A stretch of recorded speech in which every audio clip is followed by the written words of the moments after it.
Driving to work at the moment. I am on my way to Minster. I'm going to dismantle a couple of sheds. I'm going to meet my labourer, two names. I've got him two names. He's got two first names. One's his second name. Explain that. You know, like our Americans have surnames for first names, like Evans. Yeah. I'm here to rant. Here's a rant today. Here's a rant every day from here on in, actually. I'm just going to drive about in my van and have a good old moan. Or, if I'm in a good mood, I'll talk about something nice. So that's pleased me. Not a lot pleases me. I'm quite a miserable bastard. Anyway. Start with today's news, shall we? Coronavirus. Coronavirus, it turns out, many scientists believe is man-made in a lab in China. Now, I know that a lot of people have said that this is nonsense, this is conspiracy theorists talking rubbish, and I know I'm just a man in a van, but when they say that a virus has appeared in a market, it's a couple of 100 metres away from a virus research lab, that sounds like a coincidence to me, and I don't like coincidences very much because they don't actually happen. And when they do, they only happen once. So, what evidence do they have for that? Well, today, the evidence being put forward is something to do with the way the proteins are spliced onto the front of the surface of the virus. As you can tell by the way I stumbled over that, I do not know my viruses very well. Although I know them a lot better than I did 3 months ago, along with everyone else in the world pretty much. So it just seems a little bit odd, a little bit like it might be man-made. Other people have said that it looks like evolved in nature, so jury's still out on that. However, the American intelligence services have said that they spotted on, I believe it was October the 14th last year, that all mobile phone data signals and activity ceased for a fortnight at the very same lab. So around about the time you'd expect this virus to be escaping from the market, this lab shut down just for a couple of weeks, and well, I say shut down, either that or everyone decided to have a mobile phone holiday. They were fed up with Facebook, social media. They don't have social media in China, do they? They were fed up with whatever their state-run social media is, where you can only put a smiley or a thumbs down, but if you put a thumbs down you disappear. I don't know how this works. I'm assuming that's how it works. But that just all stopped. All the mobile phones stopped. Another coincidence. So now we've got coincidence upon a coincidence. Now we've got two of them. I am going to go out on a limb and say that's more than enough to satisfy me. Talked a lot about furlough as well, haven't we? A lot of people are furloughed. There's a few issues I take with that. First of all, a lot of these people aren't going to have jobs to come back to because their businesses aren't actually operating, and it doesn't matter if the government are paying their wages, they're not paying the businesses rent and so on. That is all trying to be covered by the businesses. Now, even your big firms, they're only working on very, very tight margins. So although you might think that they're turning over X 100 million a year or whatever, like your Primarks and so on, even they've got bills to pay. Their margin is only a percent or two. So you might find that a few of them will collapse. I mean, Debenhams looks like it's going to, but that's been on the verge of collapse for quite a while. I was in town a little while ago, and I walked past Debenhams. They had a sale on, and I'm not joking, they were selling off everything in the shop. They were also selling off the filing cabinets from upstairs in the offices, the lockers from the staff room, the cutlery and cups and saucers from the cafe. They were selling off absolutely everything, which is just, I mean, that shows what state they're in. So the fact that this has tipped Debenhams over, I'm not really particularly surprised. Small business is going to be even harder though. I mean, there's talk that not only covering staff wages, the companies are now going to have to start covering a percentage of that whilst their staff are still furloughed. Now, little pubs and things like that, again, they don't have spare cash. I don't know where these guys are in charge. I mean, I know I voted for them, more's the pity, but I mean, what was the opposite choice? It was terrible. But yeah, I mean, these guys in charge, they live in a different planet, absolutely on a different planet. They think that everybody works with a computer, they can all work from home. They don't realise that people with physical jobs are still going to mix. They don't realise that poor people don't actually have the money to just stop work, even if they're getting furloughed on a percentage of their wage, because they need 100% of their wage to get by. They literally have no idea how the other half live. I mean, the problem is, if you vote for the Labour Party at the moment, they're not particularly interested in working class people or people with that much money, poor people.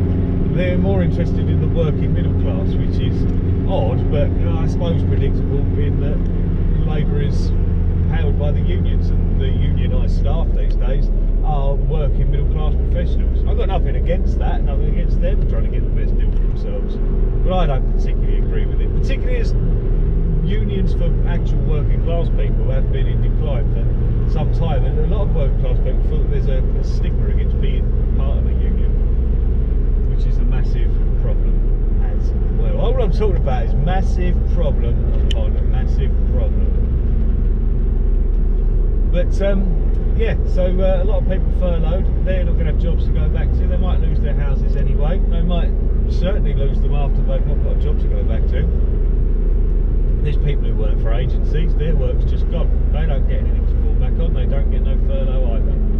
As much as they tell you that they've brought in legislation to have agencies working people as full-time staff and so on, it's bollocks. Nobody's adhering to it out there. There's an awfully large hidden minority of people who are going to do very, very badly out of this. So the pubs, next up, I suppose. Oh yeah, they're opening the pubs again on the 1st of July.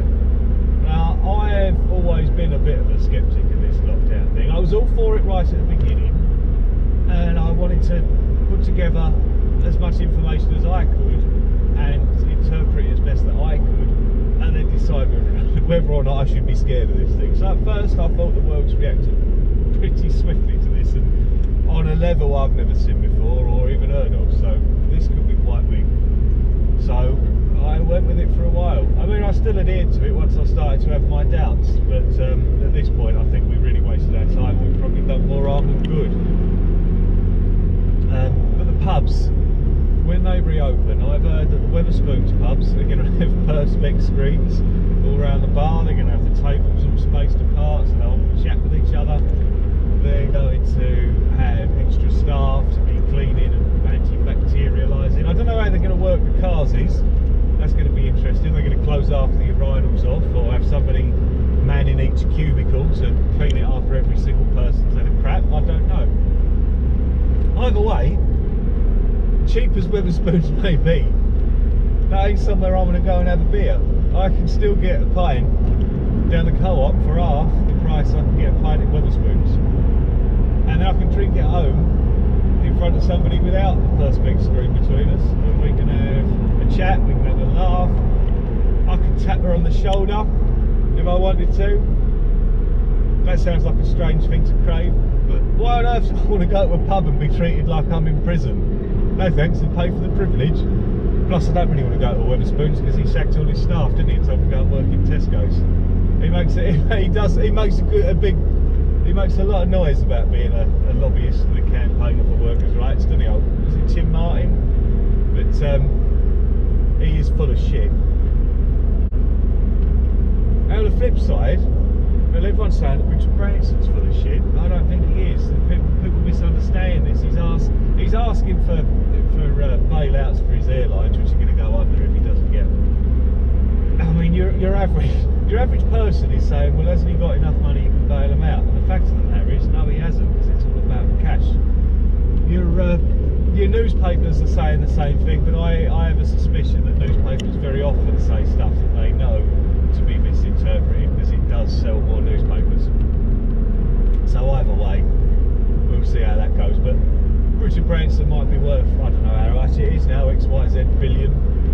But he hasn't just got that in a bank account somewhere. That's the sum total of the value of all of his assets and everything he owns. His island, his car, and they say his helicopter, his businesses. I mean, one of the problems is if you're trying to bail out your business, and your business is considered your asset, and people are saying use the value of the business to bail out the business. That's not quite how it works. I mean, it works as collateral to an extent, but it's not entirely correct. Oh, never mind. Another issue, mortgage repayments. There's a lot of mortgage companies have offered repayment holidays. Fantastic. Well done. The banks have done something excellent this time. It's very, very unusual. hard to get hold of, but what do you expect from the bank? Come on, they're going to make you work for your money. What we're not getting is rental repayment holidays. And renters are still having to pay full whack regardless of their employment situation. A lot of them are in unstable employment, unreliable employment, 0 hours contracts. Might have been laid off by Tim Martin at Wetherspoons. Shout out to Wetherspoons, send me some vouchers or something. I'll be sure not to spend them. So they're going to find themselves in a bit of a pickle. Now, people who own homes and are getting these repayment holidays from their mortgages tend to be the better off than people who rent their houses, because people who rent their houses can't get credit because they're borrowing too much, they're in trouble, they haven't got enough income to be able to keep up the repayments or be seen to keep up repayments. It is the biggest fucking swizz of them all, is that it is so much cheaper to buy a house and pay back the mortgage than it is to rent one, and yet they will still tell you that you can't afford the mortgage repayments. That is one of the biggest arse fuckings the bank is giving people every single day. As you can tell, I'm not a massive fan of banks. I think banks make a very large proportion of their profits by setting debt traps for poor people and then keeping them in those debt traps whilst lining their own pockets, obviously. I don't have anything against lining their own pockets, incidentally. I think that people in business should be lining their own pockets. I just don't think it should be at the detriment of other people, and your target market should certainly not be the poor. All this ranting, I may have ended up sounding like a conspiracy theorist, but I'm not a conspiracy theorist, actually. It's bollocks, I am a conspiracy theorist. I absolutely am a conspiracy theorist, but not one of these fucking nutcase flat earth conspiracy theorists. Not one of these people who thinks that coronavirus is caused by 5G masks and all of this nonsense. Electromagnetic waves frying your brain, man. Not one of them. But I do think there's an awful lot that goes on behind closed doors that we don't get to know about. And freedom of information and lifting of secrecy has shown that to be the case quite a lot. I mean, throughout history there's been stuff going on. The thing is, people actually find out what's happened. For example, the CIA's involvement in various different coups and things like that to further US interests abroad. I mean, that's all come out sort of 50 years afterwards as this information's been released. But by then, nobody cares anymore. Everybody's vindicated who was saying it was going on in the past, but the world's moved on and nobody gives a shit. That's the problem with that. But I think that's going on across the board all the time, various different countries, up to all kinds of mischief. I know that coronavirus is a thing, 5G is a thing. They both arrived at roughly the same time, although not exactly the same time. But they're not the same thing. Two things occurring at the same time do not make them linked. That is the problem with most conspiracy theories. They believe everything they see and they connect every dot. I mean, if you connect every dot, you'll be right sometimes, because you'll connect some of the right ones, but you'll also be wrong most of the time, and most of the stuff that you'll be talking, it will be absolute fucking bullshit.